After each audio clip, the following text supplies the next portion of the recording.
el padre de tantos, que nos suele cobijar con nuestros pensamientos, con nuestras ideas locas o reaccionarias, con nuestros dolores, con nuestras alegrías.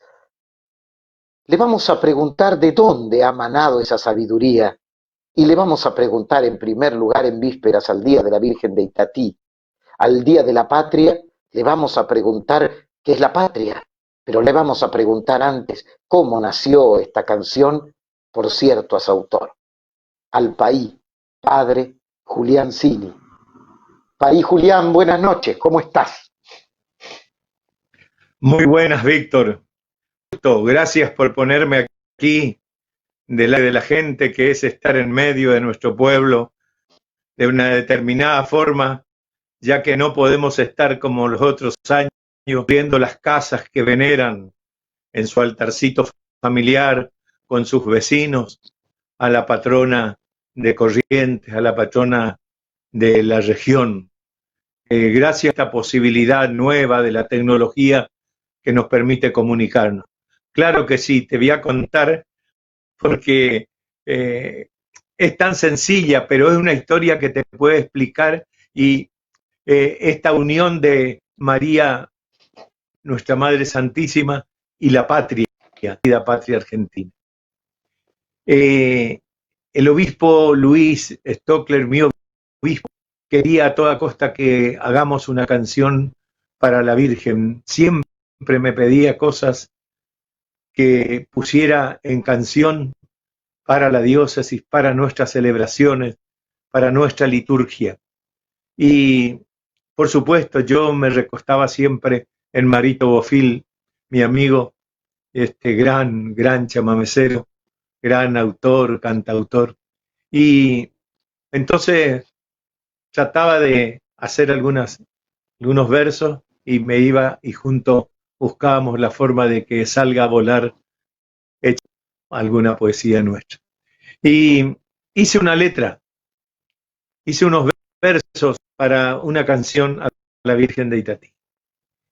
Y como tengo costumbre, tengo algunas comadres que se reúnen aquí cerca antes de la pandemia, ¿no es cierto? Y le consulto, les pregunto qué les parece mi verso. Me parece que es una forma de tocar y tener cable a tierra. Y estaban reunidas 4 o 5 eran, y les leo mi verso, contenta ella, un verso con ella. Pero nadie cambió, mudó su rostro, se emocionó, nada.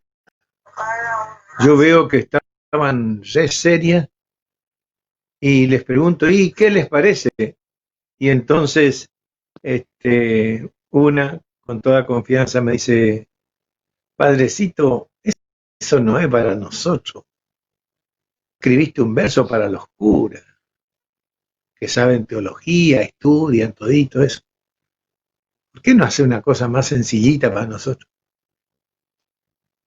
Y yo me di cuenta que había errado el vizcachazo y agarré allí nomás mi hoja y la partí en 4 y tiré sobre la mesa. Y entre disgusto y confianza les pido, ¿y qué hago? ¿Cómo hago? Díganme ustedes, ayúdenme ustedes para que yo pueda escribir lo que ustedes creen ser. Y entonces una que conocía más mi historia me dice, ¿vos acaso desde los 10 años que fuiste al seminario no fuiste todos los años al santuario? Y las vacaciones ustedes no vivían allí del santuario durante 2 meses, todos los seminaristas, y se iban a rezar al camarín de la Virgen todos los días. Bueno, ¿por qué no te vas y te sentás en el camarín y le mirá a ella? Mirá la imagen y describile la imagen. Y contá en tu verso lo que es ella, como la conoce la gente. Y ese hace un verso con eso para nosotros. Y bueno, yo me acuerdo, esto me hizo pensar mucho, que también mi obispo, Alberto Devoto, cuando íbamos de retiro a Itatí, nos decía a los curas, aprendan a rezar de su pueblo, de su gente.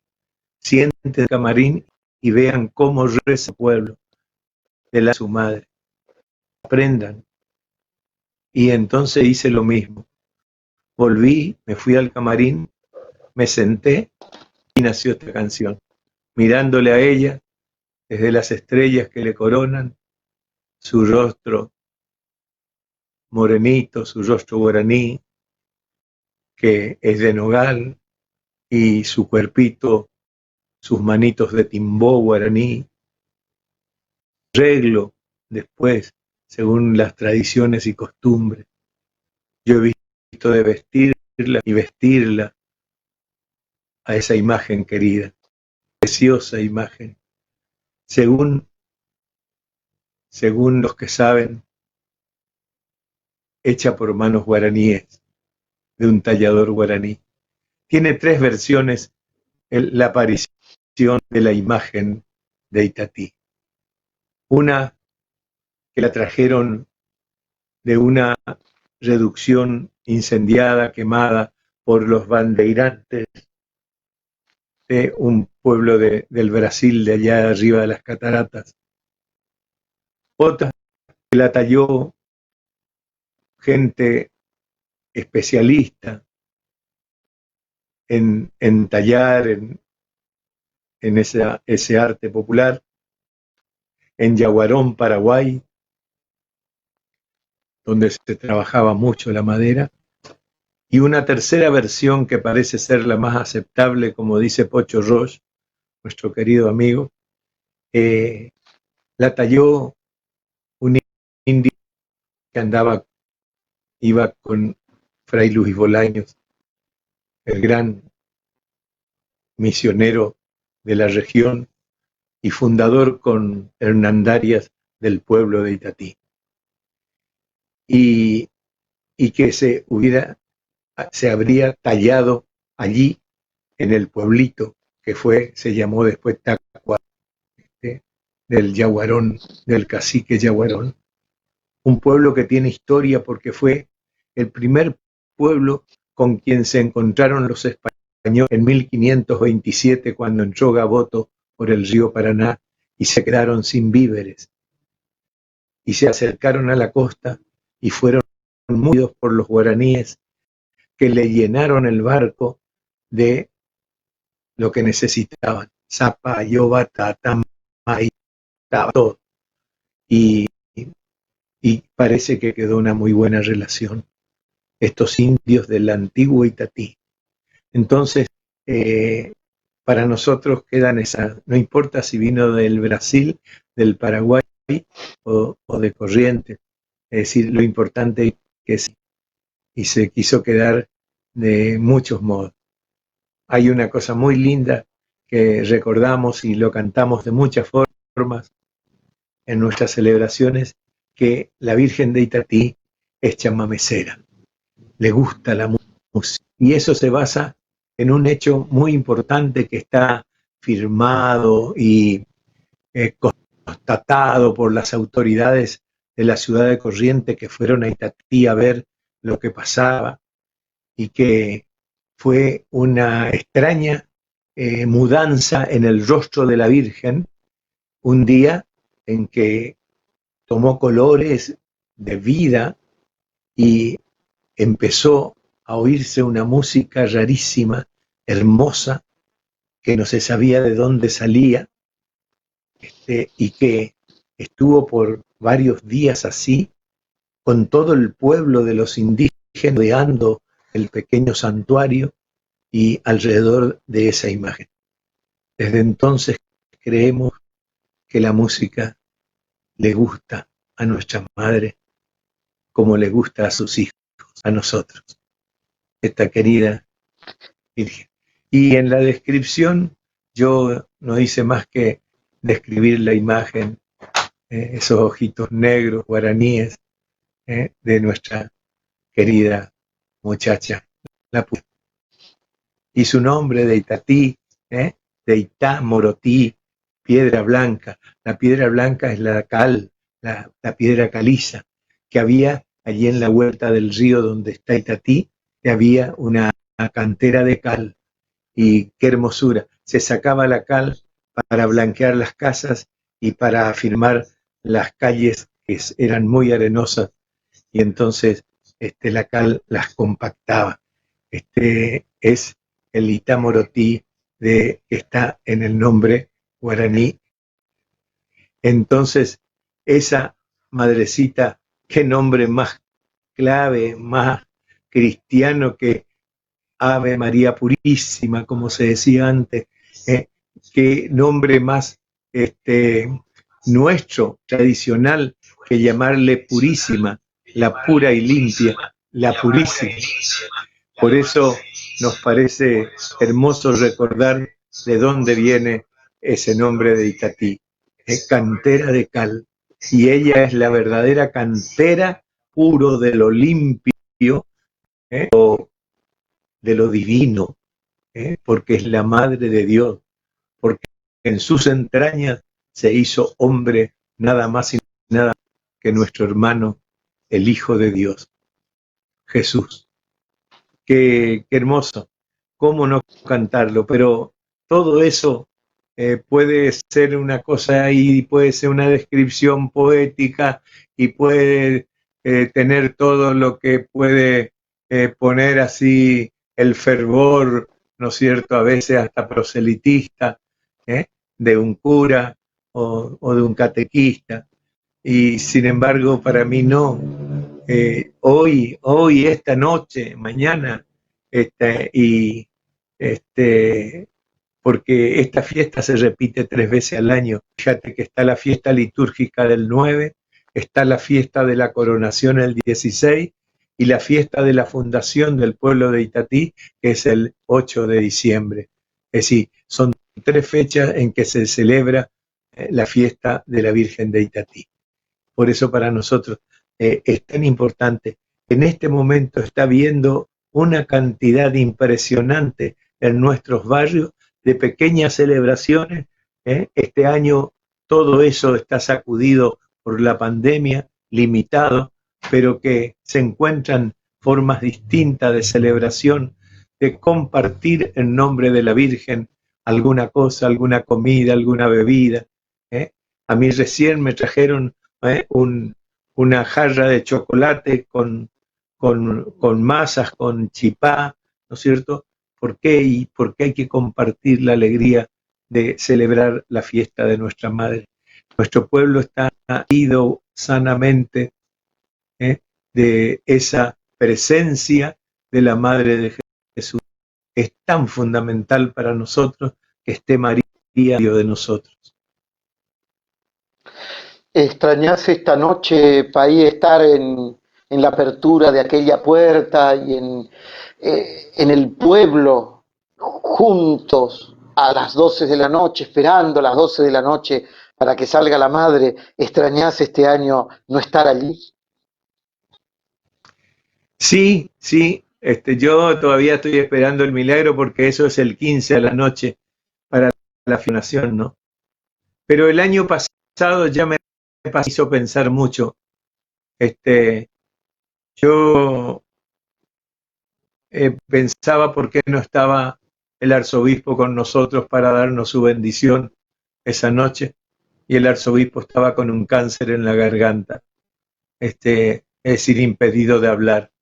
Eso era como un sí clarísimo, y y cuando yo voy a empezar la animación de la salida de la imagen, se corta el sonido, ¿no? Otro llamado de atención. Después yo lo pensaba, ¿no? ¿Qué nos estará anunciando eso, no? Porque nosotros, con un sentido guaranítico, enseguida decimos, como decía mi amigo Capi, decía, ¿qué para lo que anuncia, no? ¿Qué tendrá que ver esto que está pasando ahora con lo que va a venir después? Bueno, fíjate lo que vino esta pandemia que como que nos, ¿no? Y nos hace formas de comunicarnos, de hablar, ¿no? Pero extraño sí eso, porque ese encuentro con el pueblo de Dios tiene una fuerza única y solo el creyente siente y puede tomarle el pulso a la vida y a la vida de fe, a la vida creyente, ¿no? Y esto es muy propio de nuestro pueblo y de la presencia de la Madre del Hijo de Dios, Madre de Jesús, entre nosotros, ¿no? Que nos hace sentir la presencia de Dios en medio de su pueblo. Vos recién hablabas de la carita, los ojos guaraníes, la madera iraní, en esa mixtura que de algún modo el nogal también es un poco europeo, ¿no? Y en esa mixtura, pero concretamente, hay como una inculturación, a ver, hay como una presencia de la fe de María en cada espacio con su cultura, ¿verdad? Se presenta con el Mirá, rostro del lugar. sí, hay un hecho fundamental que el padre Tello, ese gran teólogo argentino, que lo hizo notar muchas veces. No puede haber evangelización sin María.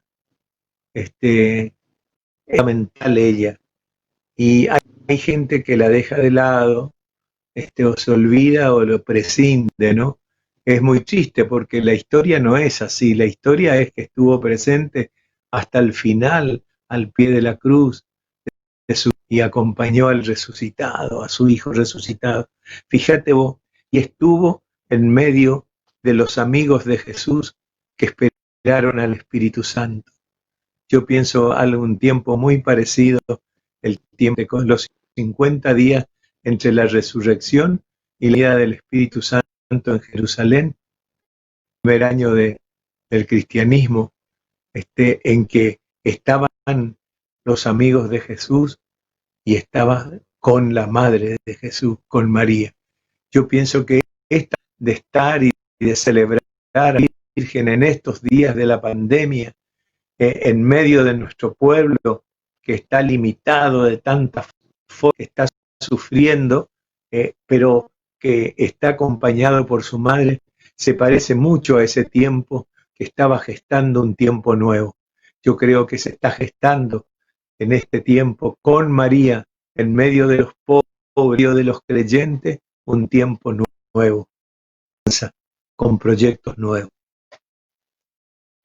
¿Vos creés realmente que este tiempo de pandemia, este tiempo de coronavirus, de mucho encierro, de tocarla hasta el fondo casi de la fragilidad humana, ¿no? ¿Vos creés que gesta un tiempo nuevo, Julián? Y mirá, hay un viejo refrán que es tan sabio, dice, Dios escribe derecho con letras torcidas, ¿viste? No hemos querido humanamente como humanidad, no hemos querido enderezar nuestra senda de crecimiento, de maduración, de progreso de la humanidad, y hemos hecho lo que se hizo y se está haciendo todavía, deforestar y tantas otras cosas que es como desvestir, desnudar a la madre naturaleza, desentrañarla, cavar su vientre, eh, extrayéndole todo lo que tiene, bueno, envenenar su sangre, sus ríos.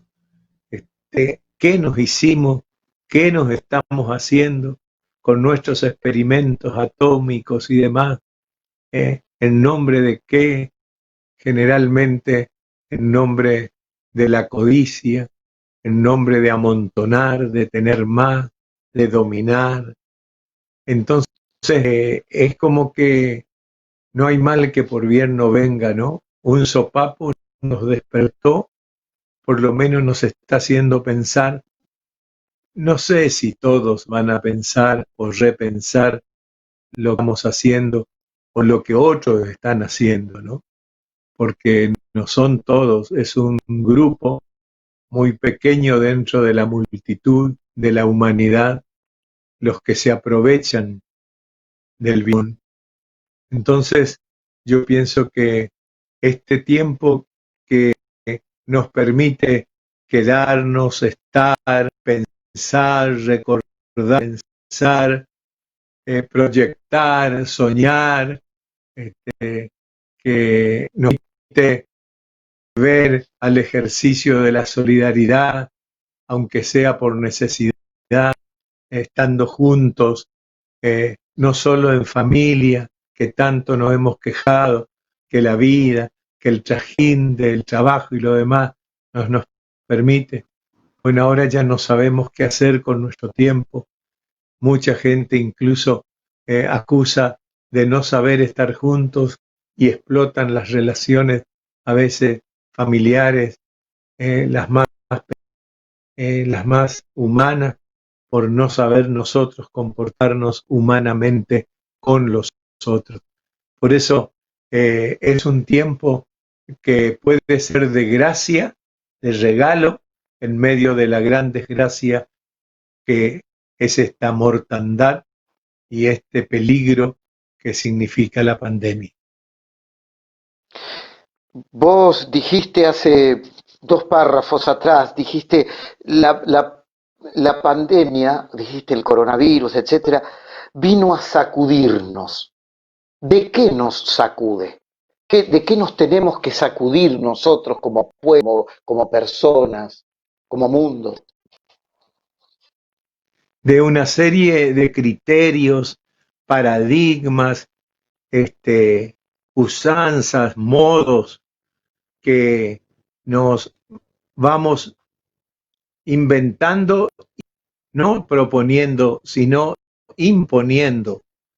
Los medios de comunicación son una continua imposición de lo que han estudiado milimétricamente para imponernos un consumismo terrible que nos hace creer que si no tenemos tal cosa no existimos, no valemos, que nos hicieron creer que nos valemos por lo que tenemos y no por lo que somos, donde la codicia manda, el querer amontonar a costa de cualquier cosa, y donde nos volvemos salvajes, nos volvemos verdaderamente desconocidos unos para otros.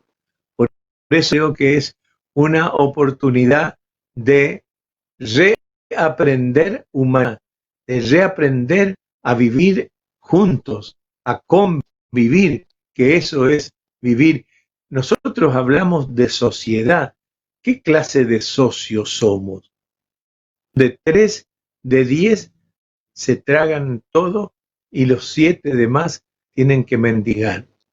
Es decir, ¿cómo es esta injusticia y esta desigualdad que prevalece? Date vuelta y mira alrededor tuyo. Entonces, no estoy inventando, estoy mirando y diciendo lo que veo y siento.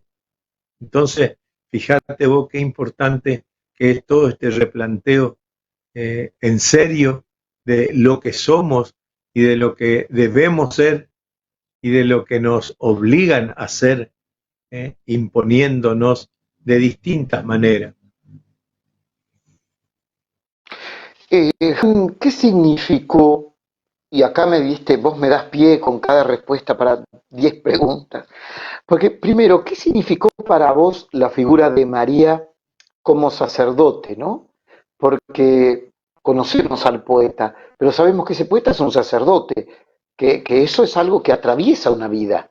¿Qué significó esa figura, la de María, en tu sacerdocio? Primo, leyendo el Evangelio de San Mateo, que trata de armar el árbol genealógico tradicional que se hacía en el pueblo judío, donde él trata de armar el árbol genealógico de Jesús, pone raramente, y para muchos escandalosamente, pone 5 mujeres que están en el pasado de Jesús.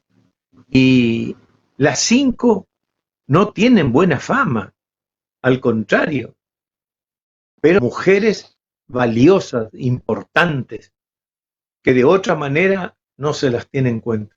Y están en la historia del pueblo de Dios. Y la quinta de esas mujeres es precisamente María, la madre de Jesús, que estuvo embarazada antes de casarse, que se merecía ser apedreada, que José la salvó, no sé, este, de la mala fama, recibiéndola. Entonces, esta María, ¿por qué está puesta por Mateo allí y por qué también tiene mala fama? Porque el Jesús real, cuya historia va a contar Mateo en el Evangelio de San Mateo, ese Jesús viene de una forma diferente de la que se le pensaba, de la que se imaginaban que iba a venir el Mesías. Viene de abajo, viene de los pobres, viene de donde no se espera que va a salir el Mesías, el enviado de Dios. Y él, para mí, siempre estuvo en nuestra vida desde joven. Y cuando empecé a conocer un poco más la historia de nuestra Latinoamérica, me doy cuenta que en el comienzo terrible de la conquista, de la invasión de Sudamérica, está y aparece ella. El hecho histórico de 1531, el hecho histórico de la aparición del poncho de Juan Diego, de esta imagen preciosa, maravillosa de la Virgen de Guadalupe, es un regalo. Vale la pena ser considerado, reflexionado, meditado, como en el momento preciso, fíjate siempre cuándo, dónde se aparece ella y para qué. En el momento en que los Cortés y los demás invasores, conquistadores, arrasaron con el pueblo de México y violaron a sus mujeres, hicieron que aparezcan cientos de niños sin padres, en el momento, como describen los historiadores, en que se llaman parias, los bastardos que no tenían padres y mendigaban en la calle porque su madre es india, o los abandonaron o las mataron y sus padres no querían saber nada de ellos. Andaban como perritos buscando comida en los tachos de basura en las calles. En ese momento aparece la señora, la Guadalupe, y queda grabada en el poncho ¿de quién? De un indio, de Juan Diego. Y se abre una historia desde ese momento ya imparable. Desde siempre el pueblo de Dios va a tener a la madre consigo. El pueblo de Dios va a contar siempre con esa presencia maternal. Y es tan hermosa, embarazada, en la imagen de Guadalupe, tiene todos los signos de la cultura azteca, de la cultura y viene embarazada, viene de visita a nuestro continente con esta fe nueva, cristiana, y dentro de lo salvaje y de lo que se hizo con la conquista y la invasión de la tierra y de los pueblos originarios, aparece ella cuidando a los parias bastardas y quedándose en medio de nuestro pueblo para siempre. Entonces, esto, con el bautismo, y el bautismo precisamente le dieron los misioneros a esas personas, hicieron un pueblo nuevo, un pueblo que tenía un algo más, un pueblo que hasta hoy día sigue teniendo la presencia de María como estamos viendo estos días, en cada rincón, en las casas humildes de nuestros, en los altarcitos familiares, celebrando en sus capillitas, celebrando su presencia. Ella siempre estuvo, como estuvo en Luján con Manuel el Negrito, como estuvo en Itatí con los indios, con los guaraníes. Entonces, que estaban presionados en ese momento por las encomiendas españolas y portuguesas y por las bandeiras de San Pablo, los cazadores de indios. Entonces, ella se quedó en un pueblo de las reducciones y le dio su nombre. Que es una historia digna de verse. Yo la quiero tanto que veo que es imprescindible su presencia. Puedo hablar de su hijo sin hablar de su mamá, y no puedo hablar de su mamá sin hablar de su hijo Jesús. Eso va muy unido, es un, el misterio del amor. Entonces, creo que quien entiende esto se enriquece a la luz de la fe humanamente, porque se ilumina este misterio de ser madre, de tener hijos, ¿no? Entonces, vos me preguntabas qué tiene que ver, y ver mucho, ¿no? Yo a los 10 años me llevaron al seminario, el año 50, y ese año nos llevaron a todos los seminaristas en barco de Corrientes a Itatí, porque se estrenaba el nuevo santuario y se pasaba la imagen de la Virgen del santuario viejo al nuevo. Allí la conocí, a la Itatí, y me enamoré a los 10 años. Después vinieron todas las vacaciones, los 7 años hasta el 5.º año que íbamos de vacaciones a Itatí, y después las peregrinaciones, después el acompañar a los jóvenes del NEA en sus peregrinaciones famosas, que no sé cómo ahí explotaban acá en el NEA, pero también las peregrinaciones con los discapacitados, con nuestros hermanos especiales, con nuestro obispo de Bot, y las peregrinaciones acompañando a la gente y caminando en el centro de la provincia de Itatí, cosas que hicimos y que nos mantienen y que hacen a mi vida, a lo que soy, y por lo tanto también marcan mi ministerio, ¿no? Alguna vez en alguna charla que tuvimos dijiste cuando te llevaron a los 10 años al seminario, cosa que debería hacer, dijiste. Llevar tan chicos, tan... ¿A qué edad realmente, Julián, vos dijiste quiero ser cura? ¿Y a qué y cuándo dijiste soy cura? ¿Se Mira, entendió mi pregunta? no sé, pero te contesto. Mi cura párroco, un gran tipo, el padre Demetrio Tamañú, fue 40 años cura en Montecasero. Y yo tenía 9 años y me fui a confesar, y un sábado con otros chicos, y me dijo, yo era el último, y me dice, Julián, ¿querés ir al seminario? ¿Y qué es eso? Le digo yo. Y me dice, ¿y dónde se estudia para ser sacerdote? No sé, yo hable con papá. Y yo sabía que papá no tenía buena referencia porque él había estado en Itatí y bueno, y no quería, ¿viste? Entonces tenía varios compañeros sacerdotes. Y entonces el cura va y le habla a mi papá. No sé qué vio en mí el tipo, ¿viste?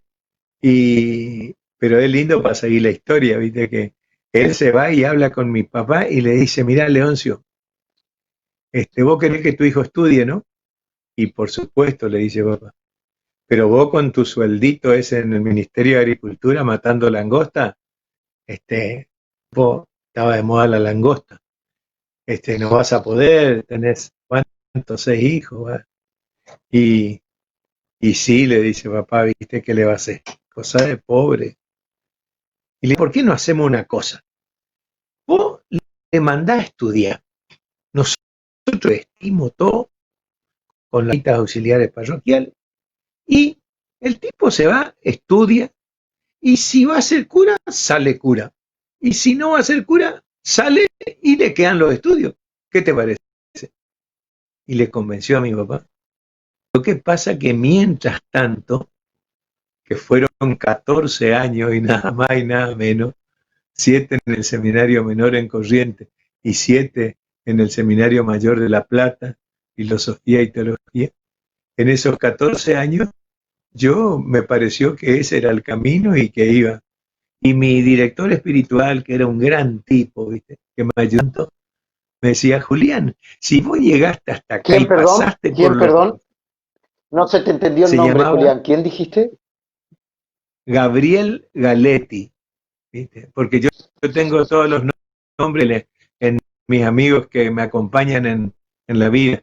El rector era Rafael Chota, y mi director era Gabriel Galetti, ¿viste? Siempre han estado conmigo, gracias a Dios, miles. Yo nací el 29 de septiembre, Día de los Arcángeles.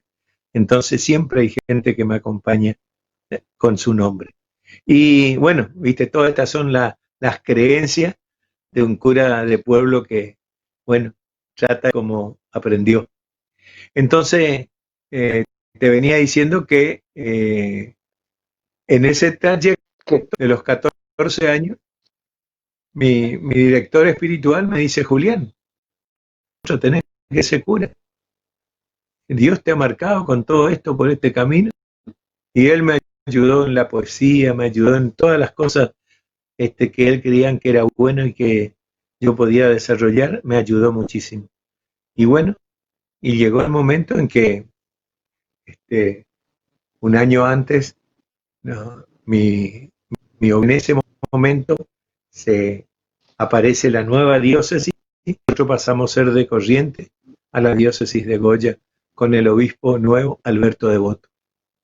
Y él nos ordena de subdiáconos primero y, y brazo de mi obispo Julián, poner todo lo tuyo hasta donde poder se va a encargar de lo demás.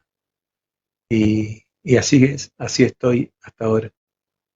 Me habré equivocado muchas veces, habré tenido errores, misiones, pero he tratado y sigo tratando de dar todo y lo mejor de mí, porque estoy convencido de que descubrí el proyecto de Jesús, el Hijo de María.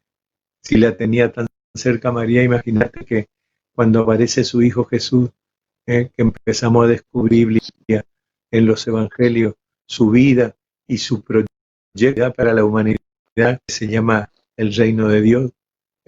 Bueno, me enamoré de eso. Para más, llega el momento de mi ordenación de cura y se viene el concilio, ya está el pleno concilio. Estamos todos con nuevos sueños, con un proyecto de iglesia, volviendo volviendo a las primeras comunidades cristianas, volviendo a la fuente, volviendo a Jesús.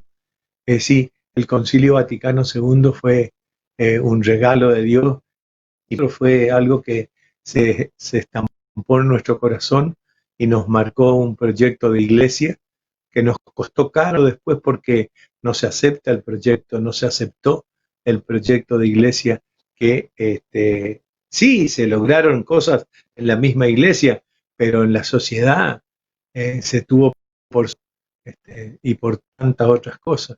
Además, justo llega con el concilio al final el nacimiento de los obispos del tercer mundo que hacen su compromiso de ser pobres y de vivir entre los pobres, como hizo Jesús, y allí nos adherimos los sacerdotes y empieza todo un movimiento que después fue supuesto, bastardeado y, y no dicho lo que quería ser, lo que buscaba ser el movimiento de sacerdotes para el tercer mundo, que era de vivir el Evangelio y llevar el Evangelio a las estructuras a cambiar esta sociedad injusta. Y eso me molestaba. Y allí me di cuenta también qué habrá dicho Jesús, él que pasó haciendo el bien, Él en cuya boca nunca estuvo una mentira. ¿Qué habrá dicho y hecho Jesús? Que las autoridades políticas, militares y económicas de su tiempo le juraron la muerte y lo asesinaron. ¿Qué habrá pasado? Y entonces queda vivo el retrato del Hijo de María, de Jesús, nuestro hermano, y es Él la señal.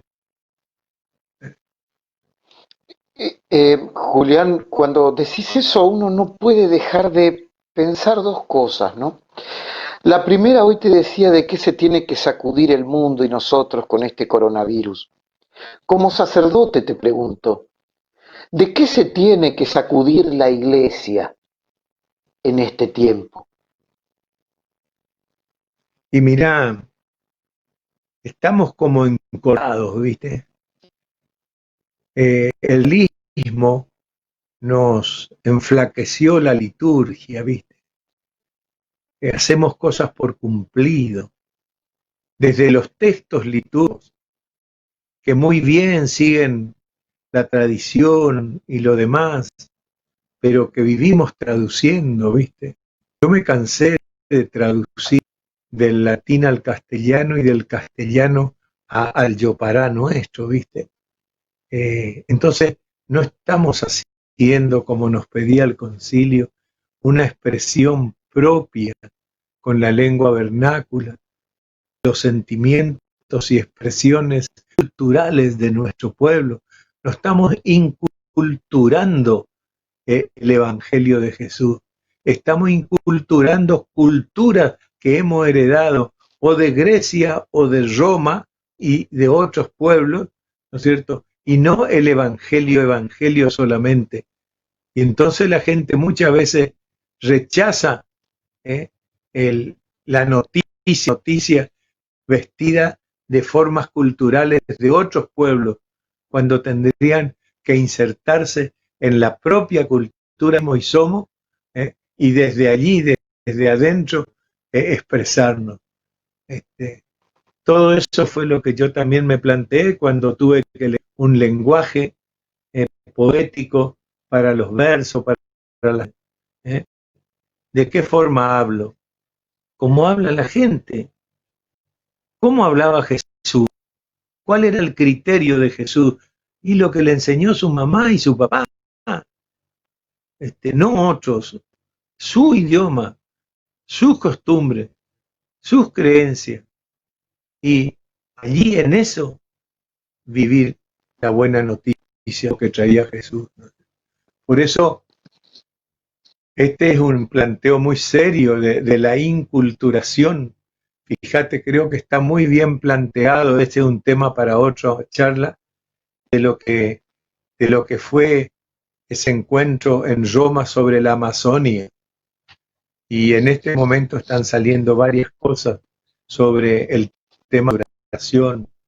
Es decir, no podemos venir a los pueblos como hace 500 años a imponerle lo que nosotros decimos y hacemos, sino que tenemos que nosotros encarnarnos primero, asumir esa realidad y desde allí, desde el amor, desde el servicio, plantear la buena noticia de Jesús. Y eso creo Julián, que sigue vigente para ti. Sí, sí, perdón, no, te decía, vos hablabas, por ejemplo, de la codicia. Eh, Todavía hay algunos jóvenes o no tan jóvenes que se plantean el sacerdocio como un espacio para tener autos, una vida relativamente cómoda, ser la figura reconocida en los pueblos, que todavía sigue siendo el sacerdote. Todavía existe en muchos que entran al seminario, que piensan entrar, la vocación de la codicia, ¿no?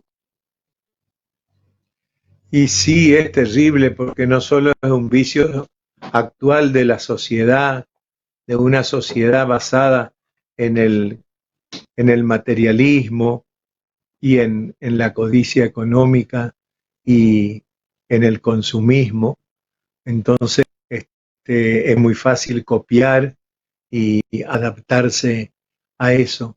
Pero quizás el gran pecado primero nuestro, que nos agarra, que nos acorrala a los clérigos, es el clericalismo.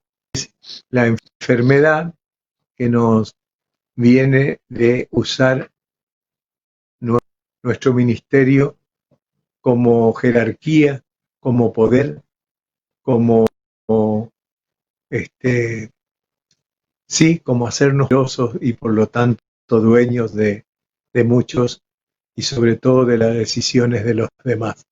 Y ese es un pecado grave, vigente, que Francisco lo condena continuamente. Hay una carta muy linda que le escribió Francisco el año pasado, o este año, no recuerdo bien, al cardenal Poli, que le pedía una ayuda, unos consejos para el Sínodo de Buenos Aires. Y allí pone que el principal problema que iba a tener para lograr una iglesia sinodal, una iglesia comunión, es el clericalismo. Es la posición del cura, del clérigo, que se cree que tiene que mandar y decidir él, y él solo. Creo que es toda una historia de la marca clarito, y como vos decías, que no es así. Si el sacerdote viviera más entre su pueblo, vería que su pueblo le dicta, y que más que si vos crees en la divina providencia, en lo que Jesús le enseñó a creer a sus seguidores, no le va a faltar nunca nada. Y después te va a pasar como me pasó a mí, que te sobran 10 kilos todavía. ¿Por qué? Pero además, Julián, tu historia es muy interesante porque no sé si mucha gente sabe, cuando vos te retirás y no tenés parroquia a cargo, claro, el sacerdote vive en parroquias y generalmente tiene a su vez una casa propia y generalmente tiene un auto que se lo compra o le regala a la comunidad. Y pronto te encontrás sin casa y te fabricás una casa maravillosa y todo de algún modo la providencia te lo va poniendo en el camino. Es muy rica esa historia, que pasa de lo anecdótico a lo sustancial, ¿no? Sí, viste, no queda bien hablar de uno, pero yo soy el primer testigo de la providencia. Ya te digo que hoy, ya, a los 10 años me vestían las monjas, viste. Yo no usé zapatos nuevos ni, viste, y ropa, pero siempre fui limpio, como decía mi hermana, mi mamá, pobre pero limpio, pobre pero honrado, viste, toda esa sabiduría que tiene nuestro pueblo humilde, tan hermosa. Y entonces también Dios proveerá, no dijo solamente allá en el código de la Biblia, sino que lo dice nuestro pueblo todos los días, ¿no? Y creo que el ponerse en medio del pueblo y no lejos y afuera, porque mucha gente usa el poder y sus insignias y sus vestiduras y sus ropajes y bueno, su forma de presentarse como un medio para distinguirse en vez de ser un medio para encarnarse. Jesús usaba la ropa de la gente, lo que le tejió su madre, lo que tenía, no la de fariseos ni la de los doctores de la ley. Jesús es la señal. Si no nos centramos en Jesús, hay una obligación, y esta pandemia ojalá nos obligue a volver a Jesús, a centrarnos en Jesús. Creo que hay movimientos religiosos más allá de lo que piensan y de cómo mandados o no mandados. Hay movimientos religiosos que se vuelven como el dedo de Dios que decían en la Biblia. Dios que nos señala un camino desde afuera del pueblo de Dios, porque no hemos cumplido con lo que Él nos pidió, no hemos fallado a la alianza que hicimos con Él, y entonces el Señor nos manda a otras personas que de afuera nos muestren por dónde va la cosa, ¿viste? Así que Eh, el tema es eh, la cuando, tentación, cuando, sí, perdón, la sí, tentación, la, decime, Julián. la tentación de la jerarquía, la tentación del clericalismo, es volver al Antiguo Testamento, ¿viste? E incluso en su celebración, en su ritualismo, en su liturgia, en donde el cura solo, allá lejos, ¿viste? Que no comparte, que está en el Sancta Sanctorum, allá solo, ¿viste? Es todo un modo que yo creo que nos vamos a replantear cuando vemos nuestras misas ahora por, por los medios televisadas y nos tenemos que repensar todo eso, la celebración de nuestra fe, la participación del laicado. En el fondo, lo más importante en el Dios es el laicado, los bautizados, ¿viste? Y el Espíritu Santo trabaja en medio de ese pueblo y se expresa. Entonces, la organización de la comunidad no puede ser esa pirámide donde nosotros quedamos allá arriba y el pueblo allá abajo. Y tiene que decir sí, sí, y poner la mano en el bolsillo en último caso. Entonces, es no estoy aquí para criticar a mi iglesia, sino para dolerme de lo que no cambiar, de lo que no pudimos llevar a la realidad, aunque la iglesia misma nos propuso y nos propone en su magisterio. Hemos tenido un hermoso magisterio durante 50 años al que le hicimos poco caso. Hay, hay, hay verdaderas excepciones valiosísimas, de obispos, de sacerdotes, de diáconos, de laicos, de religiosas, religiosos. Hay excepciones hermosas, hay martirio, es decir, tenemos mártires que han dado su vida tratando de ser fieles a ese evangelio que no se creía, que se trató de combatir, ¿no? Nosotros tenemos, yo, gracias a Dios, tengo un compadre mío campesino, lo tengo mártir, ¿viste? Vinieron, lo secuestraron y lo tiraron en un río. ¿Viste? Entonces, yo lo conocí, cuento, sabemos de su pensamiento, de su actividad, de su entrega, de su oración, de su alegría. Sabemos eso.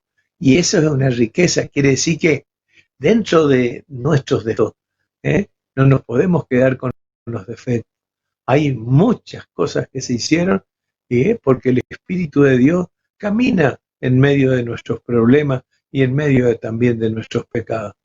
Y gracias a Él, a ese Espíritu Santo, es que estamos donde estamos, pensando y soñando con esperanza, un nuevo porvenir, después de que nos toca vivir. Ju- Julián, ¿vos crees que lo accidental, luego de esta pandemia y del Concilio Vaticano hace 60 años, tiene que dar paso a lo esencial? Es decir, hoy la sociedad entera se plantea temas más allá de los fieles católicos incluso, se plantean temas como el celibato, ya el cardenal Ratzinger, no cardenal siquiera, ya por los 60, hablaba de los virili probati, de los hombres probados en sus virtudes. ¿Vos crees que cosas accidentales, cosas que se fueron sumando con el transcurrir de los siglos, deben ir despojándose para dar paso a lo verdaderamente esencial de la fe cristiana y de los dogmas y doctrinas? Sí, viste, ya Francisco ha hecho serie de esfuerzos que han sido frenados, toda la experiencia de la Amazonia, ya antes de que salga el documento y que sucedan las desgracias climáticas que hubieron, antes de eso ya había proyectos así, en esa línea, viste, son muchas líneas que hay que bajarlas, que hay que llevarlas a la práctica, pero que ver con la cultura también de cada pueblo. No creer que tiene que salir un documento y bajar eso a todo el mundo y que se arreglen y que cada uno haga lo que se le cante. No es así, ¿viste? Creo que tiene que haber ese planteo de respeto por el modo de ser, por la tradición, por la costumbre, por todo lo que ya tiene lo de Dios. Y allí en ese pueblo de Dios tiene que darse esa nueva de ciertos modos de vivir el cristianismo, ¿no? Creo que yo ya no voy a asistir, pero ustedes sí, van a ver cosas muy lindas, ¿viste? Yo creo que no hay mal que por bien no venga, ¿viste? Ahí, una de las cosas que el año pasado, en una charla que teníamos en una de las ferias del libro que compartimos, vos hablabas de que la iglesia había que empezar a asumir la realidad de las nuevas formas familiares. Que vos dijiste que teníamos que asumir que la iglesia debía asumir católica las nuevas conformaciones familiares. ¿Seguís pensando lo mismo? Es que cualquier pastor que vive en medio del pueblo, en este momento, dada la realidad y el embolleré social que significa la mezcla forzada de situaciones violentas, de situaciones puestas por la pobreza, por la cultura consumista, por la injusticia, por la desigualdad, por la marginación. eh, Todo eso crea una serie y donde el criterio del amor, del verdadero amor que debemos llevar nosotros a la vivencia, pastoralmente tiene que estar cerca. No digo bendiciendo y aceptando todo, sino ayudando a discernir en cada situación, pero siempre acompañando. Y en eso Francisco continuamente habla de esto, ¿no? De estar cerca, de la cercanía, del acompañamiento, del estar cerca, del Mateo 25. Fíjate cómo será que, que Francisco le plantea que para poder ser seguidores de Jesús, los jóvenes tendrían que usar San Mateo y basta. ¿eh? Mateo 5, las bienaventuranzas, cómo vivía feliz Jesús, y Mateo 25, que es el protocolo con el que se nos va a juzgar cuando nos presentemos ante Dios el día de nuestro. ¿Y qué es? Estar al lado del necesitado, sea quien sea. Entonces, hay todo un criterio pastoral que hace que necesite acción pastoral para estar cerca, necesita, para que Jesús nos diga, tuve frío, tuve hambre, tuve preso, tuve solo, estuve peleado, estuve separado, estuve... todas las situaciones límites y dolorosas, humanas que nos toca vivir, es decir, estuve allí y vos me ayudaste, y vos estuviste conmigo. Qué bueno, qué sencillo que es el Evangelio, ¿eh? Pero va al hueso, va a lo importante de la vida y de la convivencia. Si no estamos allí, si nos importa más el templo y que la gente vaya a la iglesia, sonamos. Ese ir a la iglesia puede ser tanto lugar que puede ser bendecido con la celebración de los creyentes, ¿no? Donde se juntan dos o más para celebrar el nombre del Señor Jesús, ¿viste? Para hacerlo presente. Donde celebramos la misa, con la realización y la actualización del proyecto de Jesús, ¿no? Jesús tiene un proyecto de felicidad para la humanidad y eso está en el corazón de cada misa, que todos coman, que todos beban. hagan esto en memoria mía. Si la misa no es eso y nos saca a la calle, saca al semejante, al prójimo, y no hace que amemos al otro como a nosotros mismos, no entendimos el cristianismo todavía. Julián, nosotros, ¿a qué edad te subiste a un escenario a actuar con el conjunto y demás? Mirá, la noche de mi ordenación de cura, estábamos en la mesa, pues me dice, agarrá la guitarra y cantate algo. Primera cosa. Me fui a mi escuela, donde hice mi primaria, en mi barrio, en Montecasero, y los maestros, no, que cante algo, que cante algo. Yo era tan cara dura que cantaba y me acompañaba en la guitarra, imagínate vos. Entonces, pero la primera actuación así, más seria, fue ya en el 65, en Sucuatía, en el club, creo que, no sé si Curuzú o Belgrano, estaba actuando la peña de la tía Nerea, y en un momento dado me dice, País Julián, agarre la guitarra y cántese tal cosa. Y bueno, y yo le tenía que obedecer, ¿viste? Le queríamos tanto a la tía, que subí y hay una foto por allí en que estoy cantando, pero también con toda una historia, porque detrás mío había todo un telón inca, no guaraní, sino inca, y totalmente no sabíamos nada de lo que era de los guaraníes. Es muy señal, eso para mí fue muy importante después. Entonces, allí me bautizó como País Julián, la tía Nerea, y quedó eso.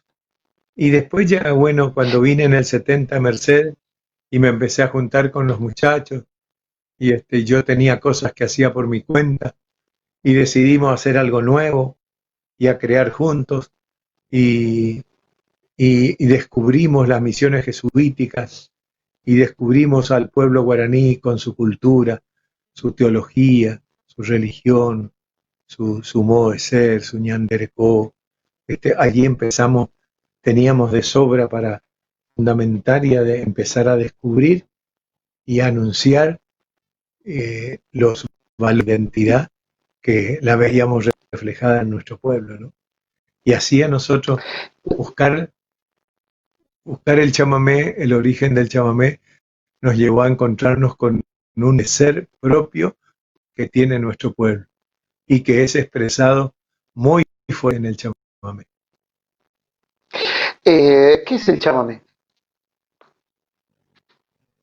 Y es un modo de expresión de un pueblo que se vino reinventando su propio ñanderecó, su propio modo, a pesar de las imposiciones, de las invasiones, de las conquistas y demás que le hicieron otros pueblos, desde la conquista española hasta todo lo que se hizo con los 30 pueblos de las misiones, sea por parte de los portugueses, de los hermanos paraguayos, de los hermanos correntinos, de los hermanos entrerrianos. Todo un mundo que le obligó a ese pueblo a empobrecerse, pero dentro de esa pobreza, en su riqueza de alma, fue encontrando modos para reinventarse y ser el mismo, seguir siendo el mismo. Yo apelo abusando de dos cosas. Preguntarte primero, nuestro pueblo correntino, nuestro ser, nuestro hombre y mujer de esta tierra, ¿necesita un cherubichá, un papá grande? ¿O esto nos viene impuesto de siempre necesitar la figura del caudillo, la figura del patrón mandamás? ¿Está en nuestra esencia necesitarlo o está en nuestra forma de soportarlo juzgadamente? Si vos tenés así rápido nomás, te ubicás geográficamente, que es Asunción del Paraguay, y lo que es Corrientes capital, ¿eh? Y ves después que está el río Corrientes que nos divide, y de este lado están los pueblos de las misiones sobre el río Uruguay y el Paraná, vas a ver, y del otro lado San Pablo, con las invasiones de los bandeirantes, te vas a dar cuenta que muchos de los modales duran posición que nos hizo la conquista y que sigue siendo actual todavía. Por eso creo que es re importante, fíjate, hay dos elementos fundamentales que nos hablarían de otra, de conducción, de convivencia, de participación en el bien común. Y es originario, donde todos tienen su palabra y la palabra es lo más importante, eso que cantamos en Compadre que tiene el vino, no es por el vino, es por la palabra. El vino es una ayuda, pero el decir la palabra es lo importante. En donde el varón, todos tienen su palabra en el asiento de fogones. Con una vivencia de la participación, de la comunión, con roles fijados entre todos, es una cosa. Y si miramos qué es una iglesia comunión y no una iglesia imposición, entonces tenemos dos elementos, tanto por la fe cristiana como por la fe guaranítica, elemento, pero tenemos una historia de dominación y que su momento grave estuvo sobre todo con las encomiendas, la conquista y las encomiendas, el modo de imposición y después el modo de destrucción. Acordate que nuestros pueblos fueron condenados al saqueo, a la quemazón, al incendio, destrucciones. Hay un dato interesantísimo. El mismo día, con diferencia de horas, fíjate, en que San Martín vencía en Chacabuco llevando la libertad a Chile y al Perú, ese mismo día, con diferencia de horas, el brigadier Chagas venía portugués, venía incendiando los pueblos y quemaba, primero asaltaba, saqueaba, robaban, después quemaban y trataban de que no quede nadie. Esa invasión portuguesa. Han pasado cosas, y eso es más que en el pueblo del Libertador, en Yapeyú. Cosa seria, que mientras en un lado está proponiendo la libertad, en otro lado le están saqueando en su casa. Yo quiero contarles a todos que hay un libro muy lindo de Julián, que es este libro, Soy esto que soy. Este libro, ahora en esta época de pandemia, tal vez los que nos están viendo desde Buenos Aires, y aprovechamos a saludar a quienes nos ven desde San Diego de California, están unidos desde Puerto Rico, desde Chile, desde Santa Fe, desde Pueblo Libertador, desde aquí al lado y desde allá muy lejos. Esto ustedes lo pueden tener lo pueden adquirir a través de un teléfono, si me ayuda la producción, que es el 3794 408911. Muy bueno para leerlo en esta época. 3794 408911. Y con quien dicen conmigo es Marcelo, no es con Víctor, es con Marcelo. 3794 408911. Si lo marcan desde el extranjero es más 549 3794 408911. Este es uno de los libros del país. País, te pido dos cosas. Hoy nos circunscribimos tal vez por María de Itatí mucho a lo que es la iglesia y la fe. Tengo un amigo que se ordena de sacerdote en estos días y tengo otro que piensa ir al seminario. ¿Qué le dirías a un joven, a un hombre que se va a ordenar sacerdote y a uno que va a ingresar al seminario. Vuelvo a recordar lo que a mí me sirvió y está por mi cuero. Si sirvió o no sirvió. Pero un día le pregunté al padre Tello, mi consejero espiritual, viejo Tello, padre, yo quiero ser un buen cura, ¿qué hago? Masticó, masticó, masticó y me dice, mira Julián, lo primero, querele a la gente, lo demás viene después. Primero, querele a la gente. Eso le diría a mi hermano cura y también a ese cura. Va por allí la cosa. No es al revés, que me quiera. Yo debo querer a la gente. Y segundo, que gaste su tiempo en conocerlo a Jesús en el Evangelio. Que se preocupe como arista y como cura de tener lo más claro posible la figura y la enseñanza del Maestro Jesús de Nazaret. Ese es el camino, la verdad. Por último, te voy a preguntar, y nuevamente, la primera, Goya como diócesis, 60 años cumple, anduvo por nos de opción por los pobres, de sinodalidad. En estos 60 años, esa traza histórica, ¿cómo la evalúas? Mira, somos pocos, quedamos 3, creo que en este momento en la diócesis, que somos testigos de estos 60 años. Y a algunos nos tocó ir guardando y escribiendo los datos, así que los primeros 40 años yo los tengo escritos y documentados. Entonces, y tuvimos la suerte a los 10 años, a los 20 años, con Ramón Orlando Mendoza en Goya, ese gran tipo, mi compadre, de juntar las cartas pastorales de Devoto y la tesis que hacía Devoto de la historia que íbamos viviendo, de la pastoral que íbamos a tratar juntos.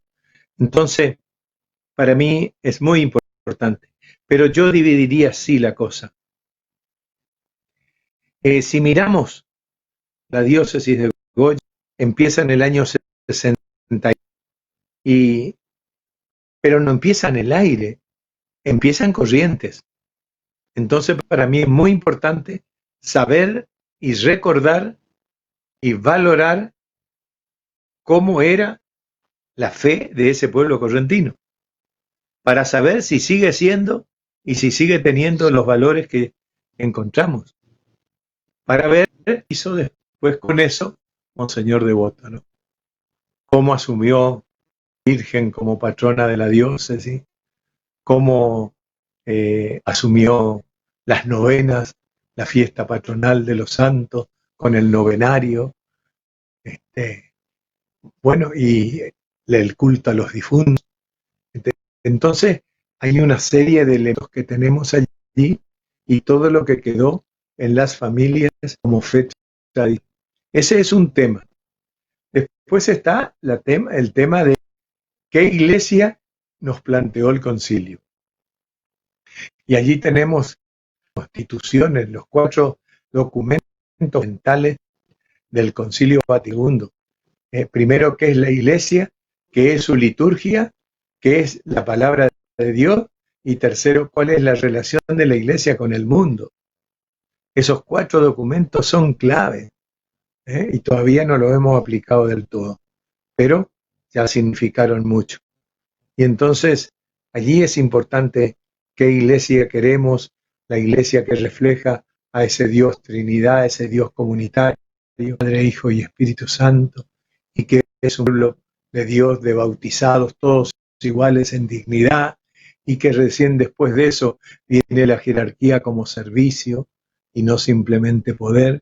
Esa iglesia que se nos plantea eh, tiene en sus orígenes una serie de cosas que no podemos recordar todas, pero por ejemplo, todo el tema que cambia en esta iglesia, salir del individualismo de los curas y de las parroquias, y cómo, y por medio de una pastoral de conjunto.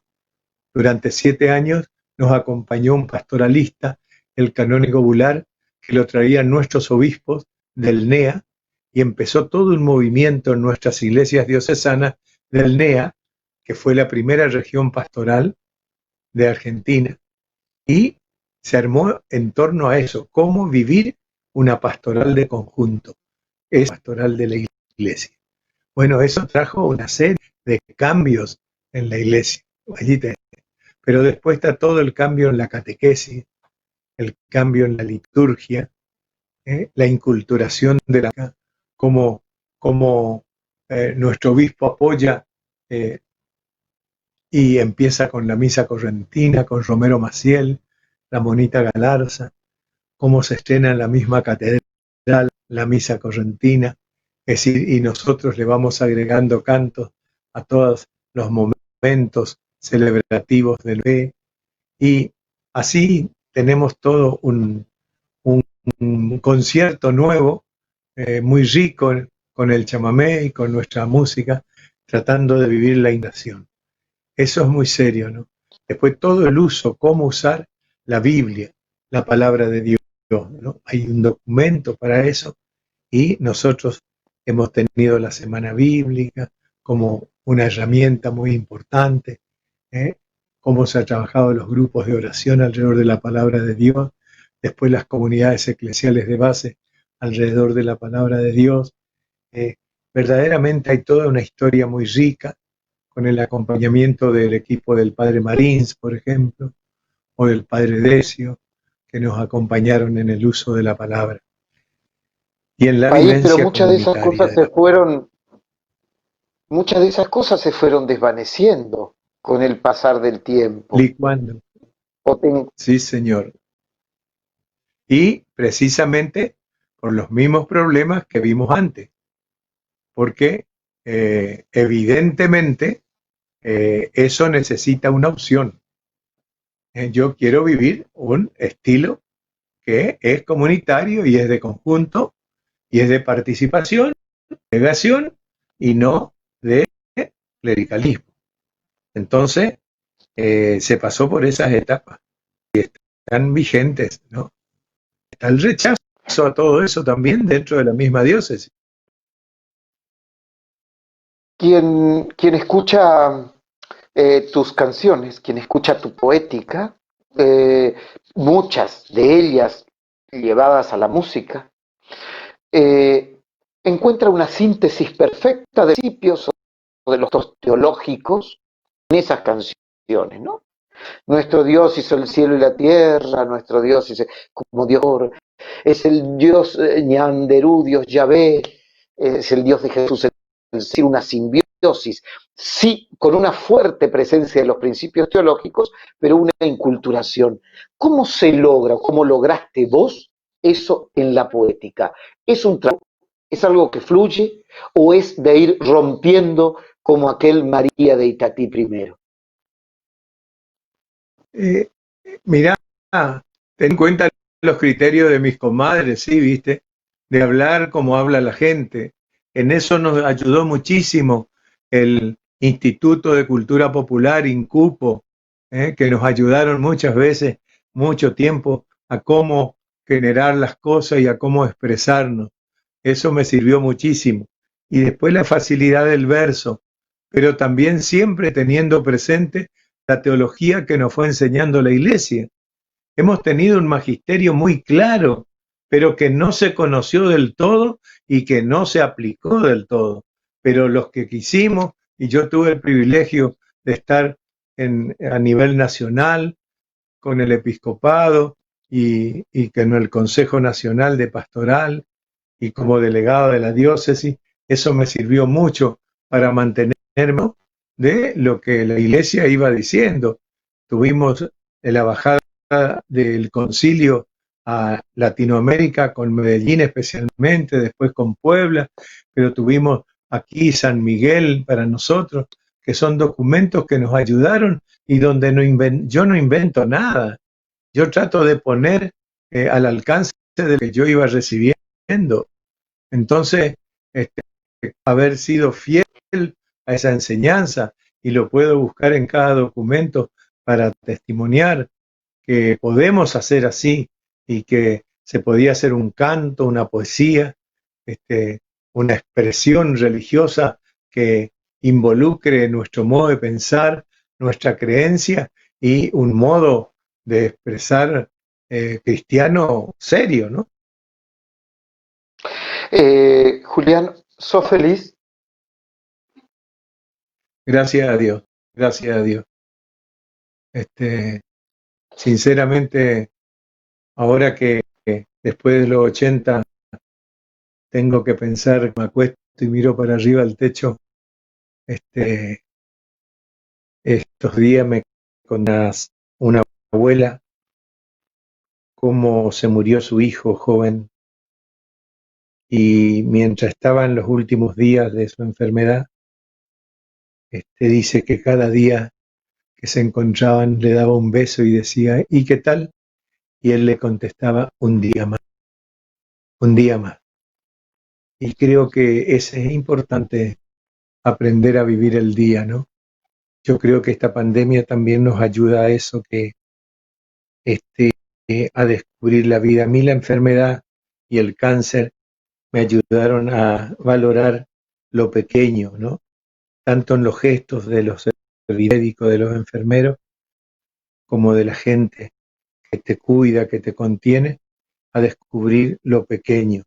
No siempre somos agradecidos, pero hay mucha gente que se brinda, que se da en pequeños gestos, en pequeñas cosas. Y he descubierto que muchos míos quedan en la cuneta, quedan al costado del camino, no pueden tener su cura, su tratamiento, porque no tienen quien gestione, quien les acompañe, quien pida por ellos, quien exija sus derechos, quien les haga lo que tienen que hacer un enfermo y no puede hacer. Entonces, creo para mí que es importante valorar la vida. La vida es hoy. Ayer ya pasó, mañana no sé, ¿viste? Entonces, si hoy puedo hacerlo bien, que esta charla sirva, que salga lo mejor y que llegue al corazón de quien esté escuchando y le sirva, sin ánimos de ser un criticón, cosa que a veces a los viejos nos resulta fácil, sin ánimo de creer que soy más o soy menos, que hice más o hice más, no, simplemente ser un servidor, y un servidor de este Señor Jesús que es el ideal, ¿no? Yo te voy a pedir, como cierre, voy a invitar a la gente que está del otro lado del televisor, en sus casas, en el campo, escuchándonos por radio, que nos mira en distintos lugares del mundo, que agradecemos mucho, insisto, desde lugares que nos miran a través de las redes. Yo te voy a pedir que le des la bendición a todas las estampas que puedan tener en sus casas, a las llaves de sus casas, a todo lo que puedan tener, que las vayan buscando y que las traigan. Y decirte, Julián, que hay una canción mucho a muchas generaciones, ¿no?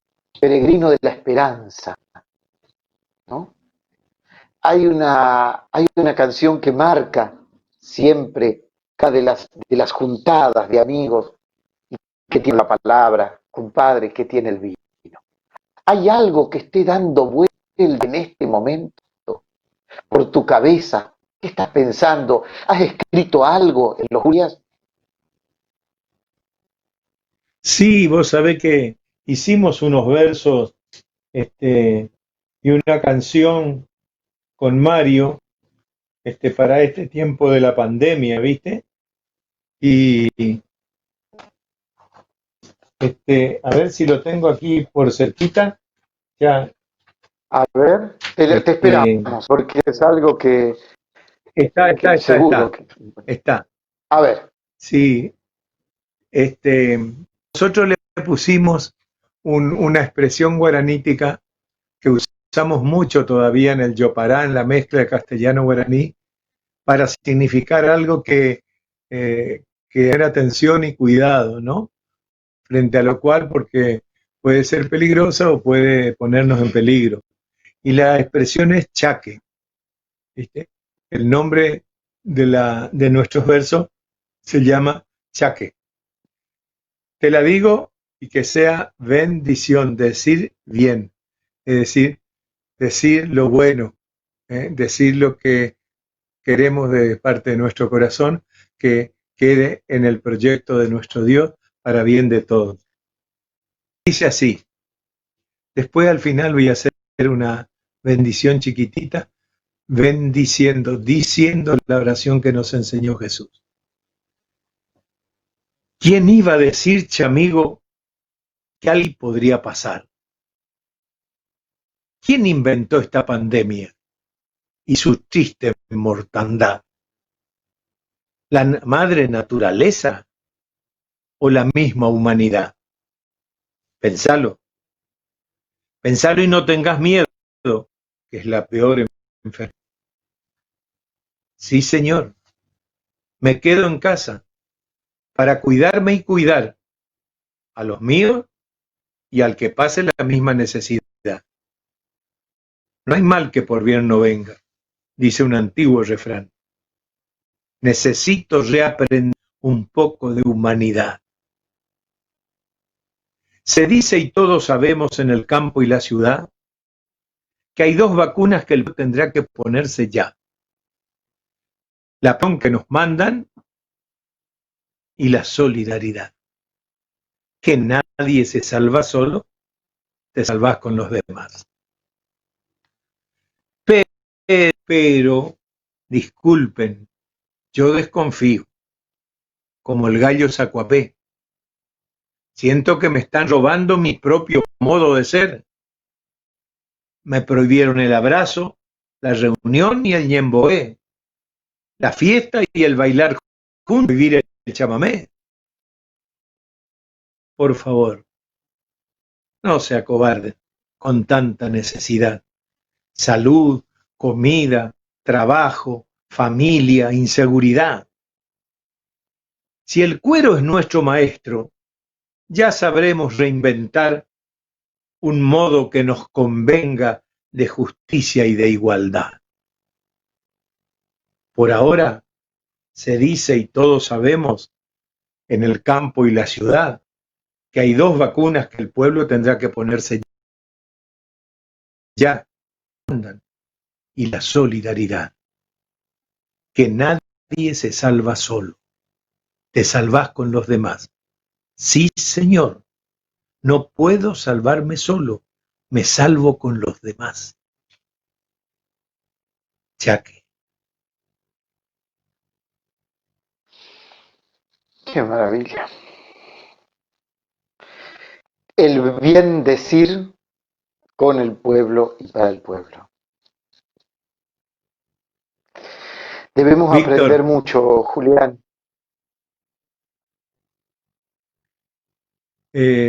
Como despedida, quisiera rezar con ustedes como decir el bien que les deseo, lo que nos enseñó Jesús. Pero yo tengo una versión del Padre Nuestro muy sencilla, que la inventamos acá entre nosotros cuando nos tocó hablar del Padre Nuestro. Ojalá que les sirva. Es mi oración para mí y para todos ustedes, especialmente los que estuvieron escuchando y les quedó algo en su corazón. Humildemente, Pai Julián con ustedes les dice esto que Jesús nos enseñó. Diosito, papá querido, que tu nombre sea honrado, que llegue ya tu reinado y se haga tu voluntad. Que a nadie le falte el pan, que tu amor nos dé el perdón, nos cuide en la tentación y nos proteja del mal. Amén. Amén. Julián, el hombre, el correntino, el poeta, dote, el pastor, el que anda con su pueblo, el que hace muchos años, cuando parecía herético, empezó a celebrar la Eucaristía en pequeños cenáculos junto a su pueblo, a partir el pan y compartir el vino como aquella primera celebración de la última cena, que tal vez o sin tal vez fue la primera. Es este hombre que aconseja a un joven sacerdote: querele a tu pueblo, anda con tu pueblo.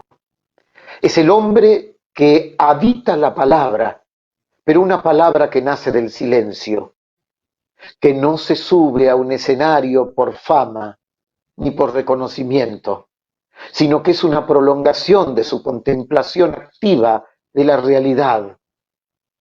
Un hombre que no acepta reportajes para hablar de la última moda, sino tantas veces para decir lo que incomoda. Ese hombre al cual aplauden las multitudes, pero que no busca el aplauso, sino que busca decirse, decir su fe, y que no formó un grupo de música para que lo acompañe, sino que Neike Chamigo es una cooperativa donde trabajan todos juntos en busca de un objetivo: el hacer carne, fiesta y pueblo, la teología del pueblo, la que nace de la palabra, la que anida en el silencio y la que tal vez se expresa simplemente en un zapucay. Julián Cini, el hombre que comparte y bien dice las cosas, que a nosotros solamente nos resta escuchar, y que yo tuve de como un niño bajo un árbol de cualquier pueblo en una siesta, escuchar a un maestro, o tal vez al sabio de la aldea. Por lo menos eso lo siento yo y así lo vivo yo.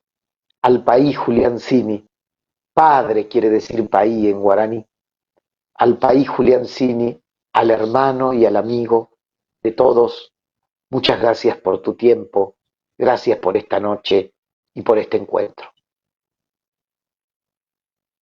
A ti, la pura y limpia mamá de Jesús, nos cubra con su mirada y su manto, como hizo siempre, y nos tenga unidos, hermanados, en este tiempo difícil, pero esperanzado. Neike Chamigo. Gracias, país.